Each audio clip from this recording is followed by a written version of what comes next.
सचल सरमस्त दरगाह सचल सरमस्त हफ़्त ज़बान शायर सिंध जो जेको रानीपुर ज़िला खैरपुर दराज़ा शरीफ़ में ये मज़ार वाक़ है।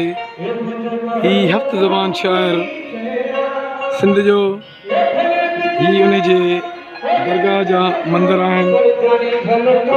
हिते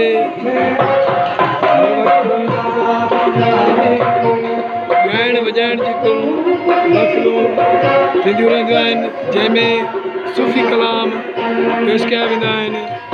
ही दरगाह जा ॿाहिरियां मंदिर आहिनि।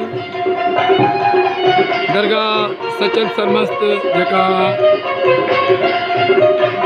रानीपुर दराज़ा शरीफ़ ज़िला खैरपुर सिंध में मौजूद है।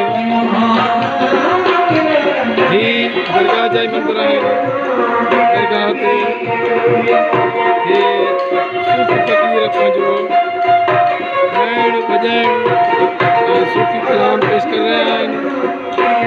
ही दरगाह सचल सरमस्त जा मंदिर आहिनि।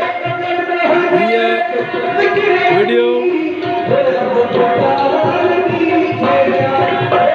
तव्हां जे लाइ पेश करे रहिया आहियूं।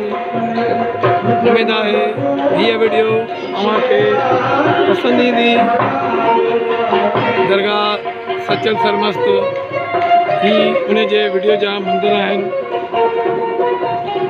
दरगाह सां गॾोगॾु हीअ ख़ूबसूरत मस्जिद आहे जेका दरगाह सां बिल्कुलु लॻोलॻ गॾोगॾु मौजूदु आहे। हीअ दरगाह जा मंदिर जेके अव्हां जे आॾू असां पेश करे रहिया आहियूं। उमेद आहे त हीअ अव्हांखे हिन शाइर ऐं सूफ़ी बुज़ुर्ग जी हीअ वीडियो पसंदि ईंदी। हीअ दरगाह जा ॿाहिरियां मंदिर आहिनि। इहे मंदिर अव्हां जे आॾू असीं पेश करे रहिया आहियूं। उमेद आहे त अव्हांखे हीअ वीडियो पसंदि ईंदी ऐं हिन मां अव्हां सुठो लुत्फ़ वठंदव। दरगाह सचल सरमस्त ज़िला खैरपुर सिंध। महिरबानी।